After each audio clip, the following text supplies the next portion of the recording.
आजचा दिवस अतिशय महत्त्वाचा आहे, कारण तब्बल 19 वर्षांनंतर दोन्ही ठाकरे बंधू एका मंचावरती बघायला मिळणार आहे। ज्या दिवसाची अख्खा महाराष्ट्र वाट बघत होता तो दिवस आज उजाडलेला आहे। सर्वात महत्त्वाचा मुद्दा म्हणजे हिंदी सक्तीच्या विरोधात आज ठाकरी तोफ धडाडणार आहे आणि जी मराठीची गळचेपी केली जाते त्याचा सुद्धा निषेध नोंदवला जाणार आहे।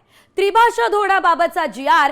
सरकारने रद्द केला आणि त्यानंतरच आज ठाकरेंची शिवसेना आणि मनसे विजयी मेळावा साजरा करणार आहे।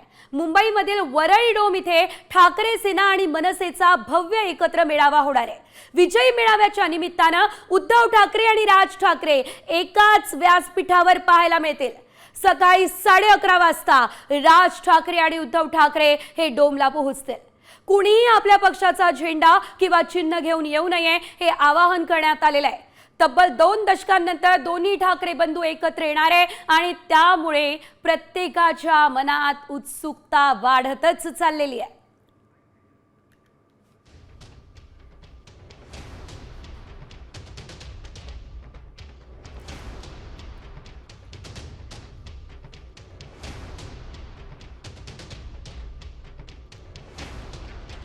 जसं की सुरुवातीलाच मी म्हटलं, आजचा दिवस अतिशय महत्त्वाचा आहे, त्यामुळे याची प्रत्येक अपडेट आम्ही तुमच्यापर्यंत पोहोचवतोय आणि यासाठी माझे सहकारी सुवर्णा धानोरकर या ठिकाणी उद्धव ठाकरे यांच्या घराबाहेर मातोश्री बाहेर आहेत, तर माझे सहकारी गिरीश निकम हे शिवतीर्थ बाहेर राज ठाकरे यांच्या घराबाहेर आपल्यासोबत जोडले गेलेले आहेत। सर्वात आधी मी सुवर्णा यांच्याकडे जाते।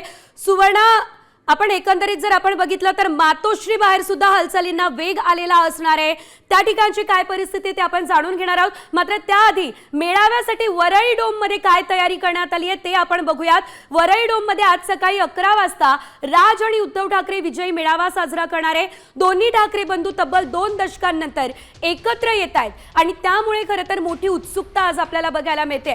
विजयी मेळाव्याची रूपरेषा कशी असेल सर्व काही जाणून घेणार आहोत। आता isakal.com आहे देशातील नंबर 1 ची मराठी न्यूज वेबसाईट। प्रत्येक अपडेटसाठी isakal.com ला नक्की भेट द्या।